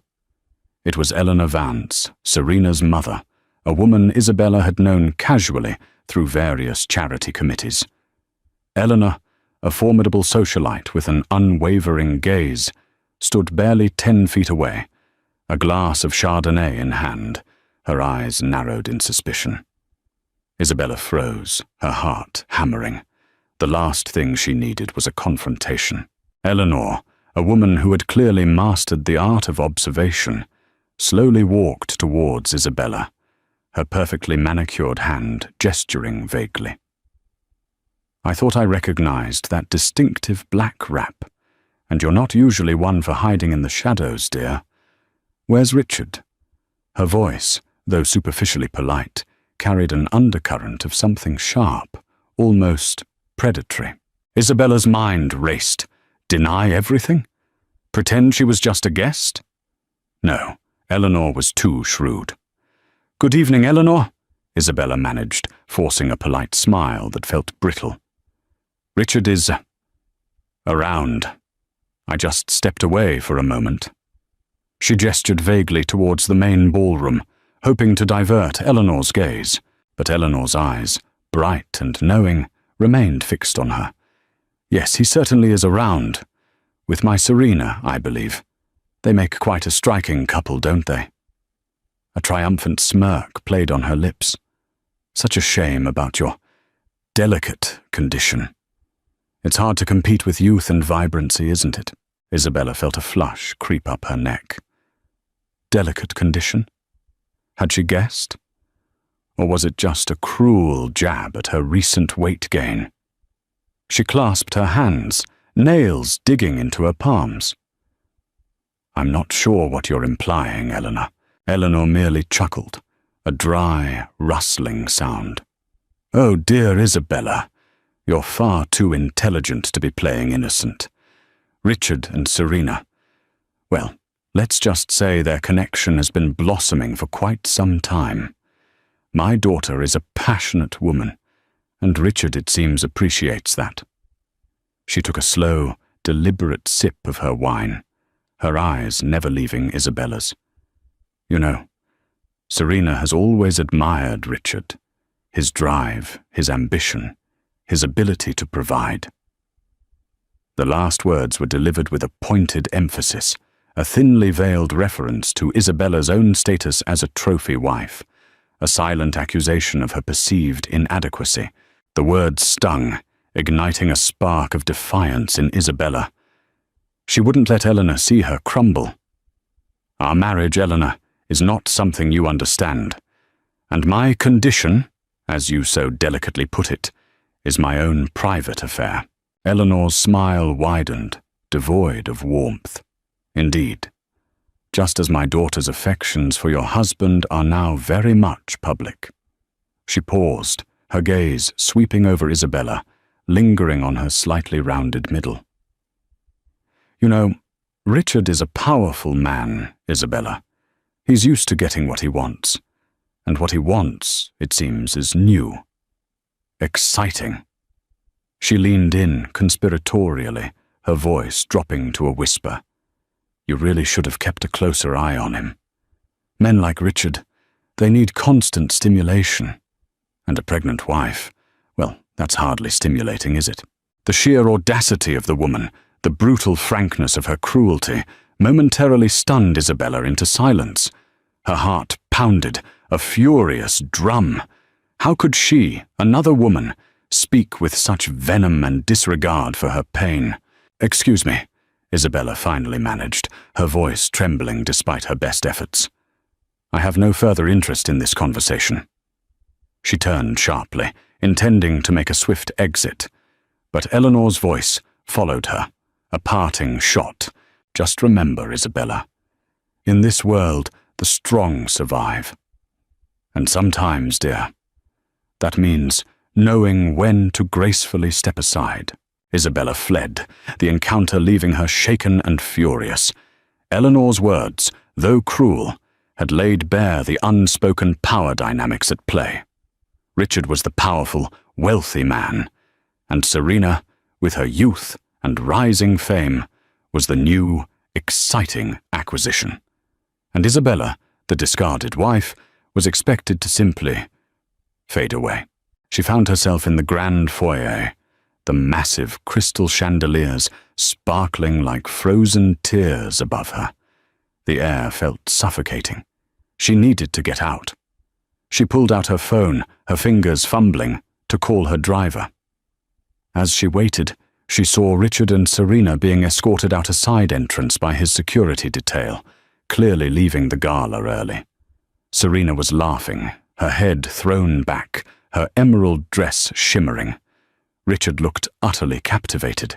A cold, hard resolve began to crystallize within Isabella.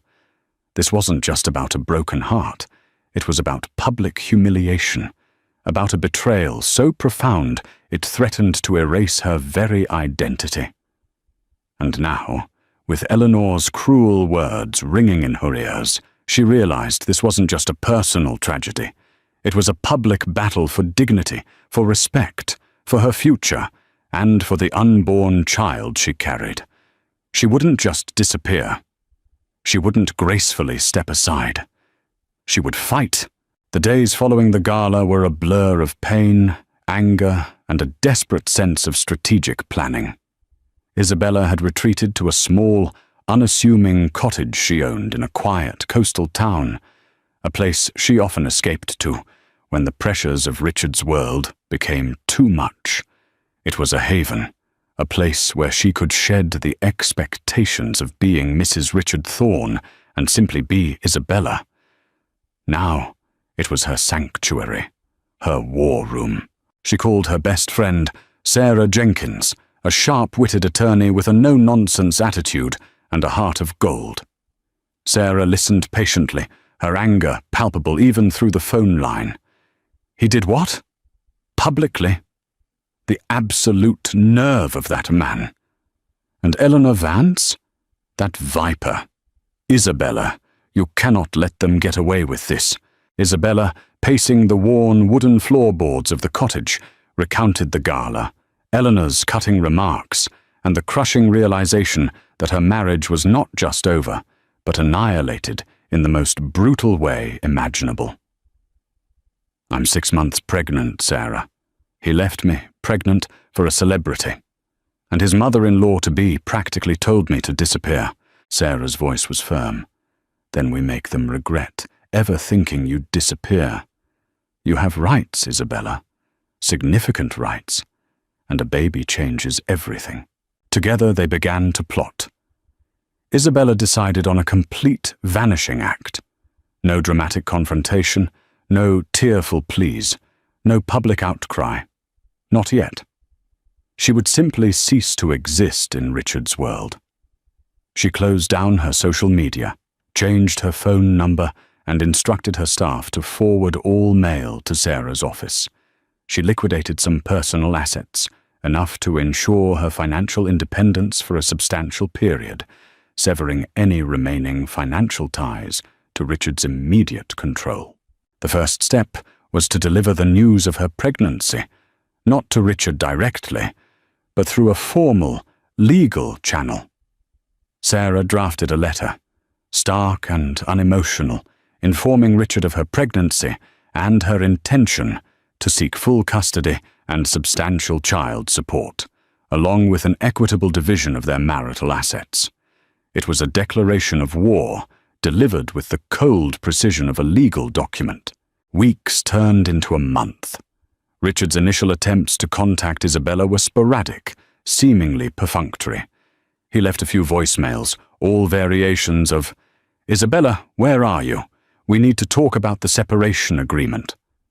There was no mention of the gala, no apology, no real concern. He sounded annoyed, inconvenienced. Then Sarah delivered the pregnancy letter. The calls stopped for a few days, replaced by increasingly frantic messages from his attorneys. "Mrs. Thorne, Mr. Thorne is extremely distressed by these allegations. He requires immediate contact with you. Mrs. Thorne, this is a very serious matter. We advise you to respond to our client's inquiries without delay." Isabella felt a grim satisfaction. He was finally feeling the consequences of his actions. She remained silent, allowing Sarah to handle all communications. Her focus was entirely on her unborn child, on preparing for their new life, and on building her strength, both physical and emotional. She embraced the quiet solitude of the cottage, walking on the beach, reading, and meticulously planning for motherhood. Sarah relayed the updates. Richard was, predictably, furious. He denied paternity, demanded a DNA test, and accused Isabella of attempting to extort him. His legal team launched a barrage of motions, attempting to locate Isabella to force her appearance. But Isabella, under Sarah's careful guidance, remained elusive, a ghost in the machine of Richard's meticulously ordered life. One evening, as the sun dipped below the horizon, painting the sky in fiery hues, Isabella sat on the porch of the cottage, a cup of herbal tea warming her hands. She scrolled through an old photo album on her tablet, images of her and Richard from happier times, their wedding day, their honeymoon in Italy, his arm around her at various charity events, smiles frozen in time. A pang of grief, sharp and visceral, twisted in her gut. It wasn't just the betrayal that hurt. It was the loss of the future she had envisioned, the family she had believed they were building. She touched the screen, a photo of Richard holding her close, whispering something in her ear, her laugh genuine and full of joy. What had gone wrong? When had the warmth in his eyes turned cold? When had she become so insignificant? A sudden push from within her belly, a strong, undeniable kick, brought her back to the present. Her baby. This tiny, growing life was her future, her reason, her strength. Richard's betrayal had stripped her of her past, but it would not define her future. She would rise from the ashes of her shattered marriage, stronger, fiercer, and more determined than ever. Months passed. Isabella gave birth to a healthy baby girl, Lily, a tiny bundle of perfection who instantly filled the void in her heart. Lily's arrival solidified Isabella's resolve. This wasn't just about her anymore. It was about protecting her daughter, ensuring she had a stable, loving environment, free from the shadow of her father's public indiscretions. Richard's legal team, still unable to locate Isabella directly, had been forced to deal solely with Sarah. The DNA test had been meticulously arranged through a neutral third party, the results delivered directly to the court. The paternity was undeniable. Richard Thorne was Lily's father. The legal battle escalated, turning into a bitter, drawn-out war. Richard, initially arrogant and dismissive, had become increasingly enraged. The public narrative, carefully managed by his PR team, was that Isabella was a manipulative gold digger attempting to exploit his wealth. He appeared in carefully curated interviews, expressing his concern for Isabella's well-being, while subtly painting her as unstable and unreliable. He and Serena were a constant fixture in the tabloids, a golden couple, their romance blooming under the harsh glare of public scrutiny. But Isabella had a secret weapon: time. Time to heal, time to plan, and time to observe. She devoured every news article, every social media post, every piece of gossip about Richard and Serena. She learned about his business dealings, his public appearances, his new ventures. She began to see patterns, vulnerabilities, and potential weaknesses. One afternoon, as Lily napped in her crib, Isabella sat at her laptop, a determined glint in her eyes. She had always been intelligent, meticulous, and resourceful, skills she had quietly honed managing Richard's household and social calendar, skills he had long underestimated. Now, she was putting them to use. She began compiling a dossier, not just legal documents, but a comprehensive record of Richard's public and private life since their separation. Every photo of him and Serena, every gushing interview, every public display of affection. She cross-referenced financial statements, public filings, and even innocuous social media posts from Serena's inner circle. She noticed inconsistencies, small but significant details that hinted at something deeper than just a romantic affair. One particular detail caught her attention: a series of investments Richard had made in a struggling media company that suddenly, coincidentally, began producing projects starring Serena Vance. Another, the rapid promotion of certain executives within Thorne Enterprises who had personal ties to Serena's family. It was all circumstantial, but it pointed to a pattern of leveraging his corporate power for personal gain and to further Serena's career. Sarah, reviewing Isabella's meticulous findings, raised an eyebrow. "Isabella, this is thorough. Very thorough. What are you thinking?" "I'm thinking Richard Thorne isn't just a cheating husband, Sarah. I think he's using his company, his influence, to prop up Serena's career, potentially at the expense of his shareholders, or even through questionable means. And I think Eleanor Vance is orchestrating a lot of it." Isabella's voice was calm, devoid of the raw emotion that had once consumed her. It was replaced by a cold, strategic precision. Sarah leaned back in her chair, a slow smile spreading across her face. If we can prove corporate malfeasance, or even just a blatant conflict of interest that impacts the company's value, it changes the entire dynamic of our divorce settlement. It could also make his public image, the one he's so carefully cultivated, utterly crumble. The idea of exposing Richard, not just as a philanderer, but as a man who abused his power, sent a thrill through Isabella. It wasn't about revenge, not entirely. It was about justice. It was about showing the world the true face of the man who had so casually discarded her and their unborn child. "But how do we prove it?" Sarah asked, tapping a pen against the table. "These are high-level dealings, not easily accessible to an outsider." Isabella smiled, a genuine, almost predatory smile that hadn't graced her lips in months. "Richard may think he knows me, Sarah, but he never truly saw me.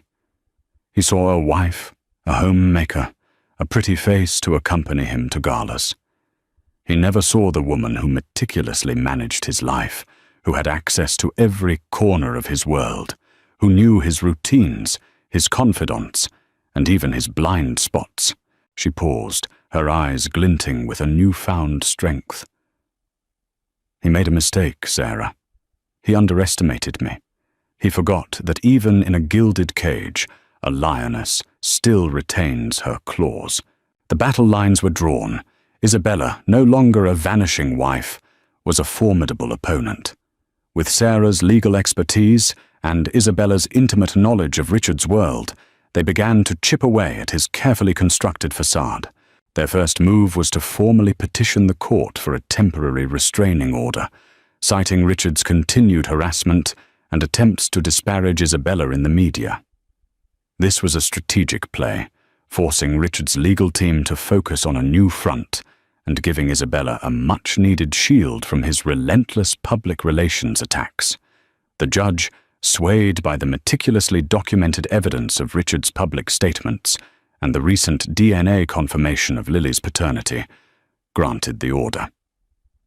The media, who had been fed a narrative of Isabella as a disgruntled ex-wife, suddenly found themselves with a more complex story.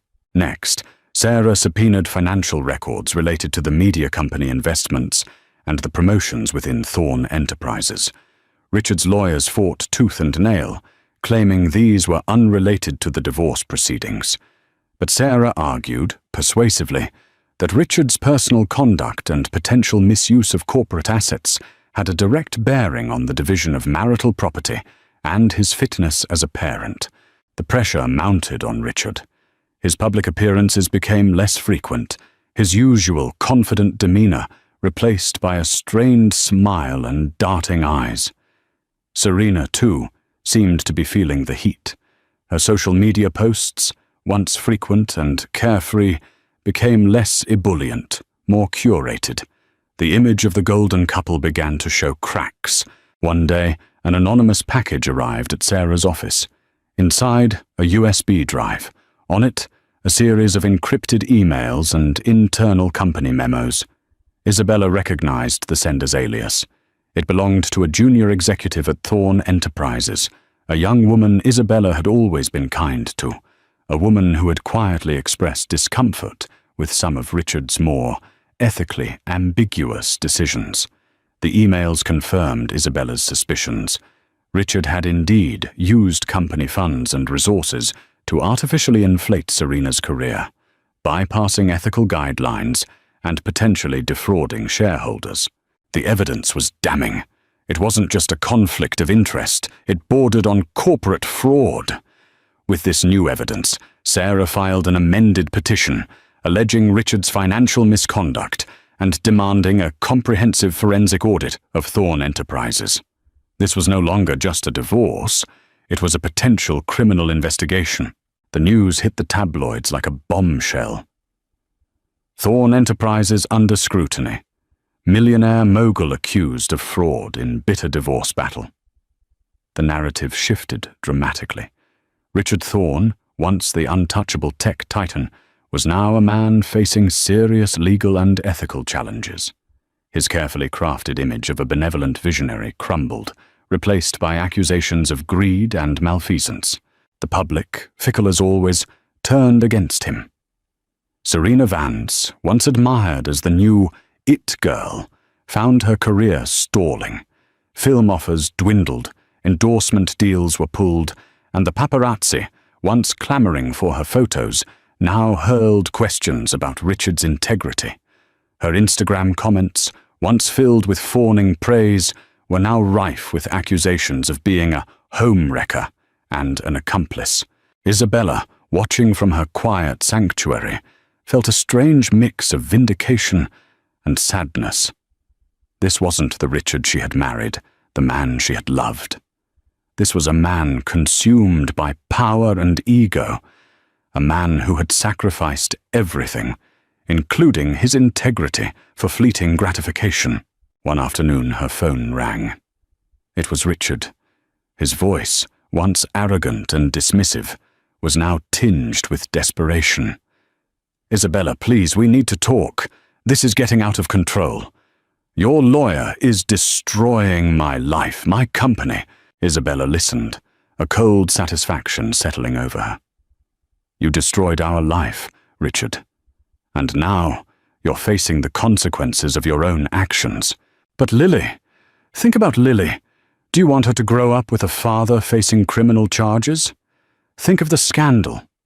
He was playing the victim, trying to manipulate her with their daughter. "You should have thought about Lily, Richard, when you abandoned your pregnant wife and paraded your mistress in front of the entire city. You should have thought about Lily when you compromised your company's ethics. This isn't about me destroying your life, Richard. This is about you facing the truth of who you've become." She hung up, her hand trembling slightly. It was a victory, a significant one. But it was also a stark reminder of the wreckage he had created. The path to redemption for Richard seemed impossible, perhaps even undeserved. But for Isabella, it was just the beginning of reclaiming her own life, on her own terms, with her daughter by her side. The pressure on Richard became unbearable. Shareholders were demanding answers. The board of directors initiated an internal investigation, and the district attorney's office was rumored to be looking into the fraud allegations. Serena Vance, finding her career in tatters and her reputation ruined, finally broke. She contacted Sarah, requesting a private meeting. Isabella, though wary, agreed. The meeting took place in Sarah's office, a stark, modern space that offered no comfort. Serena walked in, a shadow of her former glamorous self. Her eyes were red-rimmed, her designer clothes looked rumpled, and the confident sparkle was gone. She looked afraid. "I need to tell you everything," Serena whispered, her voice hoarse. "I can't do this anymore. He's going to drag me down with him." Isabella watched her, a mix of pity and cold anger churning within her. This woman had stolen her husband, paraded her infidelity, and now she was looking for a way out, a way to save herself. Serena began to speak, a torrent of confession pouring out of her. She admitted that the affair had started almost a year before the gala, cultivated by Eleanor Vance, who saw Richard as a lucrative target for her daughter's career. Eleanor had orchestrated meetings, encouraged Serena to pursue him relentlessly, and even coached her on how to appeal to Richard's ego and desire for novelty. "My mother, she pushed me," Serena explained, tears streaming down her face. "She said it was my big break, that Richard could make me a superstar. She said Isabella was old news, a tired wife who didn't appreciate him." Isabella felt a fresh wave of disgust. Eleanor Vance, the architect of her destruction. Serena then detailed Richard's increasingly desperate attempts to secure roles for her, funneling money from Thorne Enterprises into struggling production companies in exchange for Serena's casting. She described how Richard had instructed her to actively promote his businesses on her social media, blurring ethical lines and creating a false sense of endorsement. She even admitted to faking certain social media posts to make their romance seem more genuine and impactful to the public. "He was so caught up in the fantasy," Serena said, wiping her eyes. "He loved the idea of the powerful CIO with the beautiful famous actress on his arm. And I loved the attention, the opportunities. But then you disappeared, and the baby news came out, and everything started to fall apart. My career is ruined. I get hate mail every day. He's a monster." Isabella listened, her face impassive. She felt no satisfaction in Serena's misery, only a hollow ache. This wasn't about revenge anymore. It was about exposing the truth, about holding Richard accountable for his actions, and about finding peace for herself and Lily. "What do you want, Serena?" Sarah asked, her voice calm and professional. "Immunity," Serena pleaded, looking at Isabella. "I'll testify. I'll give you everything. Emails, texts, recordings. I have it all. My mother even bragged about some of their schemes. I just want out. I want to save what's left of my life." Isabella looked at Sarah. "Can we trust her?" Sarah hesitated. "Her testimony, coupled with the evidence you already have, would be devastating to Richard. It would effectively end his career and potentially lead to criminal charges. But we need to verify everything she provides." Isabella finally spoke directly to Serena. "If you lie, if you omit anything, if you try to protect him or your mother, we will not hesitate to expose you as an accomplice. Do you understand?" Serena nodded frantically. "I understand. I promise. I'll tell the truth." The meeting concluded with an agreement. Serena would cooperate fully, providing all evidence and testimony. In return, Sarah would advocate for a lenient plea deal for Serena, provided her information was accurate and led to a successful prosecution of Richard. Leaving Sarah's office, Isabella felt a heavy weight lift from her shoulders. The psychological torment of Richard's betrayal, the public humiliation, the fight for her daughter's future. It all coalesced into a clear path forward. The truth was about to be laid bare, and Richard Thorne would finally face the music. The courtroom was packed, a tangible buzz of anticipation filling the air. Journalists jostled for seats, sketching furiously in notebooks, their lenses glinting. Richard Thorne, flanked by a phalanx of high-powered attorneys, looked significantly older, his face etched with worry. His once impeccable suit now seemed to hang slightly on his frame. Serena Vance, looking pale and subdued, sat separately, her presence a silent testament to the unraveling of Richard's world. Isabella, serene and composed, sat beside Sarah, holding Lily's tiny hand in hers, a symbol of her renewed strength. The trial began, a relentless barrage of evidence. Sarah, a master of courtroom drama, presented the meticulously compiled dossier. Financial records flashed across the large screen, highlighting the suspicious investments and the inflated budgets for projects starring Serena. Internal emails were read aloud, revealing Richard's instructions to manipulate corporate resources for personal gain. Then came Serena's testimony. She recounted the affair with chilling detail, her voice cracking as she confessed to her part in the deception. She provided recordings of conversations with Richard, where he openly discussed leveraging his company to boost her career, and even detailed some of Eleanor Vance's conniving plans.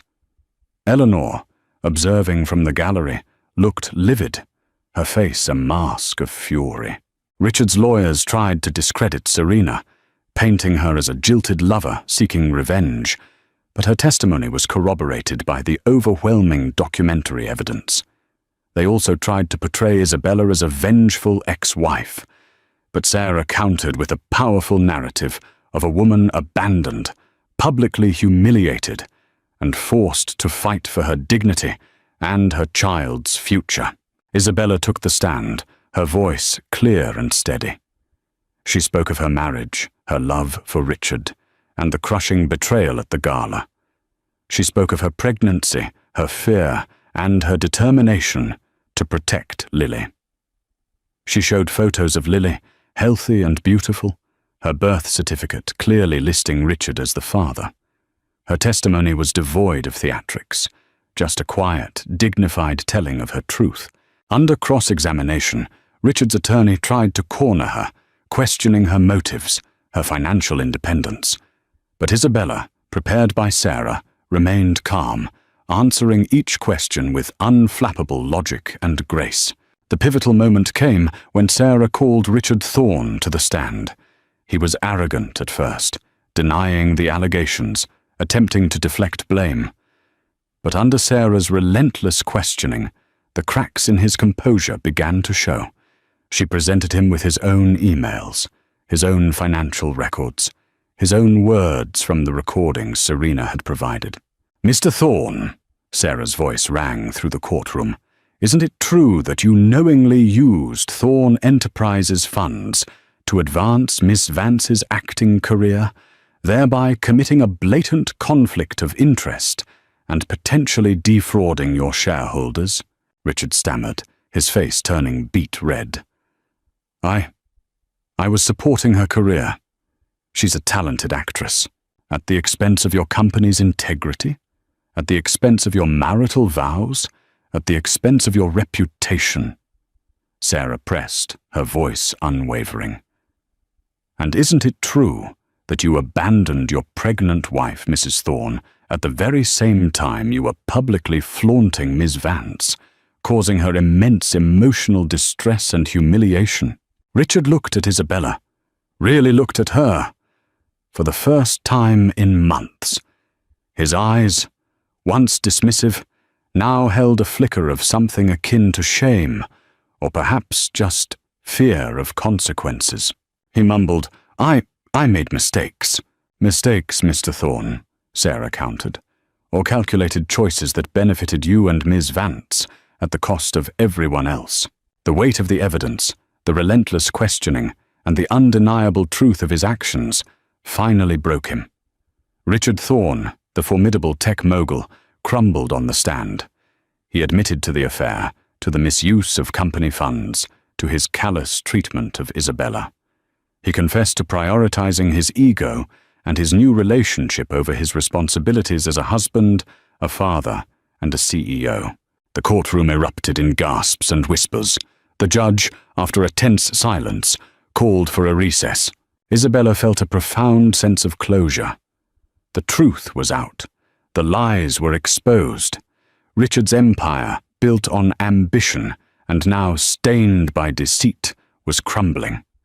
It wasn't a triumphant feeling, but a quiet, solemn one. The battle had been long and arduous, but justice, it seemed, was finally within reach. The aftermath of the trial was swift and decisive.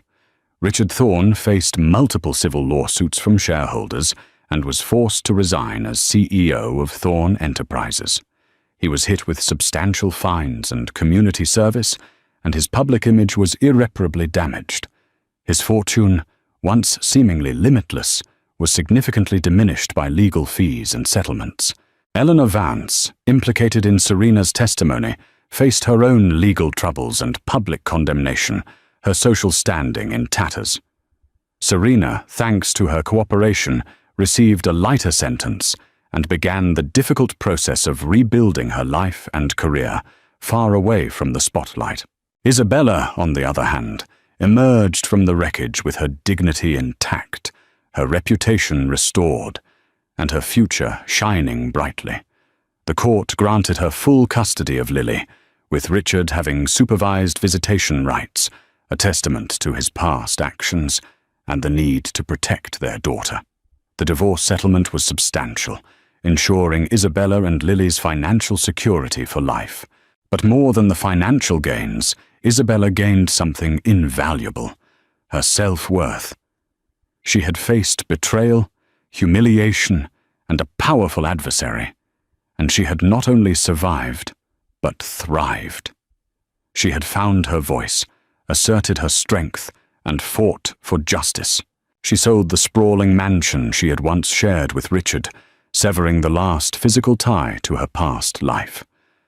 With the proceeds and a portion of her settlement, she bought a beautiful, sun-drenched home in a vibrant, family-friendly neighborhood, far from the whispers of high society. Her relationship with Sarah deepened into an unbreakable bond.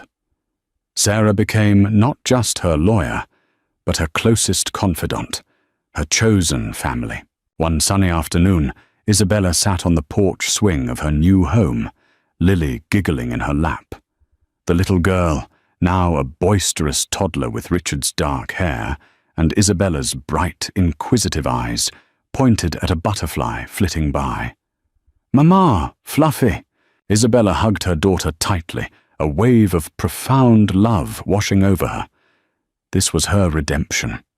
This was her deeply satisfying conclusion.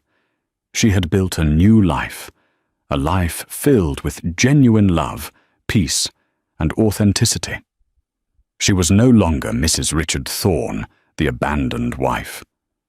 She was Isabella, a strong, resilient mother, charting her own course. She thought of the gala, the night her world had shattered. She thought of the pain, the betrayal, the humiliation, but she also thought of the strength it had ignited within her, the courage it had given her to fight, and the path it had forged towards this beautiful, new beginning. Richard occasionally saw Lily during supervised visits. He was a quieter man now, humbled and subdued. There was no animosity between them, just a quiet, almost sad understanding. He had lost everything that truly mattered, and Isabella, by losing him, had gained her true self. As the sun began to set, casting a golden glow over her new home, Isabella smiled. Her life was far from perfect, but it was real. It was hers, and it was just beginning. She had walked through fire and emerged stronger, more whole, and profoundly grateful for the lessons learned and the love found. If you found Isabella's journey inspiring, if her courage resonated with your own experiences of overcoming adversity, please like this story, share it with someone who needs to hear it, and subscribe to our channel for more tales of resilience and empowerment. Your support helps us bring these powerful stories to life. Thank you for watching.